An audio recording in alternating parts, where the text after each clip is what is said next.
Hello and welcome back to the most amazing channel on the internet. I am your host Rebecca Felgate, and I've just realised that I should have bought my Disney ears to wear. Damn, I've always been filled with the best ideas, but they always come after they are in any way useful. Bah! I don't know, just kind of imagine them there. They're glittery. They're great actually. I'll wear them next time. Anyway, I'm Rebecca Felgate and today we are talking about the top 10 scary Disneyland experiences. So, hands up who loves Disneyland. I do. I guess you can probably imagine that. So those of you who have been, do let me know your favourite Disneyland ride in the comments section down below. Mine is absolutely Space Mountain. What's not to love? Because space! If you haven't been to any of the Disney parks, why don't you let me know your favourite theme park ride out there? Also, while you're down there leaving a comment, why don't you like this video, share it with a friend, and also check out the links to our Instagrams in the comments section down below. Alright, shall we do this? This list is made up of first-hand anecdotes, ghost stories, and worrying observations from the alleged most magical place on Earth. So buckle up and don't forget to scream if you want to go faster.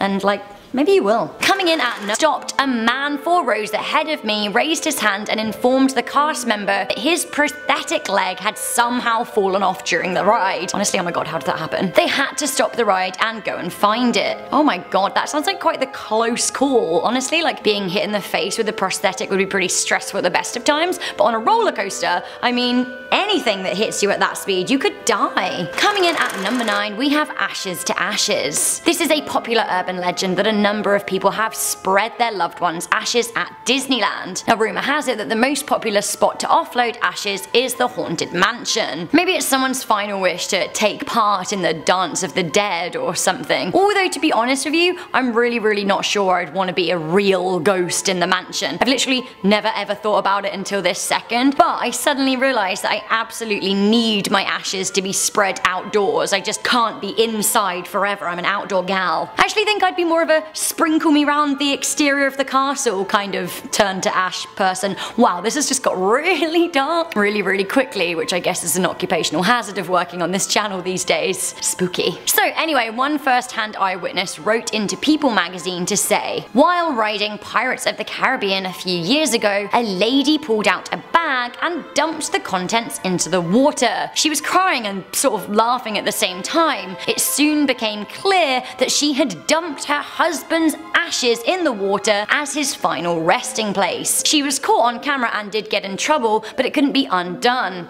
Both creepy and cool at the same time. Honestly, to me, that is absolutely horrifying, watching someone dump their husband's ashes into water that is right next to me. The worst thing that happened to me on the Pirates of the Caribbean ride was that I lost my sparkly mouse ears, although they did get them back. But yeah, ashes. Christ. But oh wait, there is more scary Pirates of the Caribbean drama up next at number 8. So, you're riding along on the Pirates of the Caribbean, ho ho ho, and a bottle of rum and all of that glorious stuff. As you know, if you've been on the ride, there's a lot of animatronics. There's even an animatronic pirate that looks like Johnny Depp's character, Captain Jack Sparrow. Sure. Okay, but you're on the ride and today it looks super real and you're thinking is this frontline Disney tech or is it Johnny Depp? Turns out, sometimes, actually, it is the real life pirate or real life actor. Back in April 2017, he jumped aboard the River Cruise attraction in California and gave fans both a fright and a delight. Depp has since revealed he thought it was actually a bad idea. He said, "I was very excited to stand stock still and then shout out, 'Oi, what you looking at?' He told Graham Norton this when he went live on his show. He said, 'I got no reaction whatsoever. Nothing. I had to start describing the people I was shouting at so they knew that I was real. It was exhausting and such a bad idea.'" I mean, yeah, I can't imagine that. People thought it was fake Johnny Depp and then it was real Johnny Depp. Here's a clip from the incident so you can see him Jack Sparrowing it up. I would like to comment the ocean.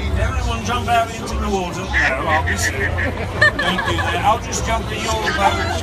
Hello. Coming in at number 7, we have The Crying Boy. Could there be anything more distressing than seeing a lost crying child at Disneyland? The place is supposed to be filled with happy children having their best day. It seems a small crying boy has been spotted near the exit of the Haunted Mansion on multiple occasions by guests and employees. When people have gone over to speak to him and offer him comfort, he's ignored them as if they aren't there. Some even swear he has just vanished into thin air too. I honestly would be really scared. Maybe Maybe I would think it would be an extension of the ride, but a crying child, that would be pretty messed up. It seems that actually many people think that the boy is a ghost of a child who had their ashes scattered on the ride. Oh my god, and we're back to those ashes again. Please. Why Disneyland? I get it, but like, very stressful. Okay, so you know at the beginning of this video when I said I loved Space Mountain? Well, nobody told me it was haunted. Coming into number 6, we have The Ghost Hitcher on Space Mountain. This is the story of Mr. One Way, a man who rides Space Mountain but never gets off. So the legend has it that a red-haired man who died on the ride in the 1970s can still be spotted on the attraction today, and he's looking for company. It is said that he sits up next to single riders, but by the time the ride ends, there's absolutely no sign of him. This has baffled many riders who have sworn that they've been sitting next to someone who seemingly just vanishes from beside them before the ride is over. Can you even imagine? I would think I was seeing things or freaking out, or I don't know, I jolted my head too hard on the ride. It would scare me much harder than the ride's scary drops and the scary moon. For those who don't physically see Mr. One Way, they say that they can feel him behind them or next to them. There have been a number of reports of the Hitcher, and he may or may not have been caught on camera a couple of times. Check this out.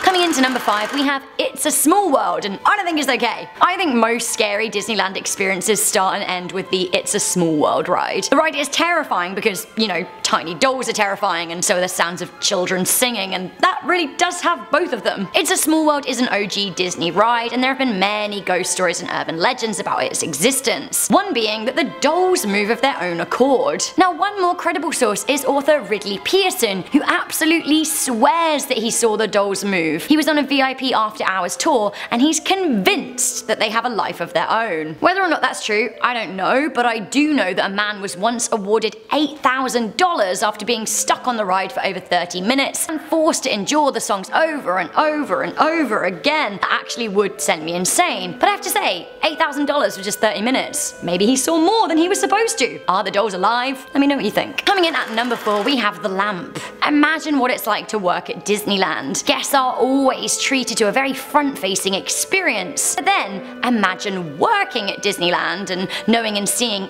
everything that goes on behind the scenes. I bet it's really a whole different experience. One member of the cleaning staff had a truly scary experience shortly after Walt Disney died in the mid-1960s. A bit of backstory: Walt used to have an apartment above the fire station on Main Street, and he frequently stayed there after the park opened in 1955. He just liked to be around. When he was in residence, it is said that he always kept a lamp burning in the window so everyone knew that he was there. I think that's pretty handy. I wish that there was always a light on when my boss was in the building. It would save me a lot of time. When he died though, the lamp was switched off. Eerily, it seemed that the lamp would just turn itself back on though. One day a staff member was cleaning the apartment when she heard a voice that said, "I'm still here." From that day on, Disney's lamp keeps on burning in the window as a mark of respect and acknowledgement for his continued presence. I've actually seen that lamp with my own eyes. Coming into number 3, we have Dolly's Dip. In Disneyland, California, it is said that the Matterhorn ride is haunted. Both guests and park employees have felt a presence ever since a woman died on the track in 1984. Dolly Young was said to have unbuckled her seatbelt and stood up in order to assist a child when she was thrown onto the tracks and run over by the next bobsled. It's said that during one point of the ride, named Dolly's Dip, she can actually sometimes be seen, or most often felt. The cold spots that you feel on the ride aren't Disney sticking to the winter alpine theme, it could actually be Dolly. Coming into number 2, we have the dead body of the Haunted Mansion. In July 2016, a dead man was found in Disney's Phantom Manor in Disneyland Paris. It seems that the corpse belonged to a man who had worked at the park for a whopping 14 years and, sadly, been accidentally electrocuted. The man had been working on lighting just backstage when he died.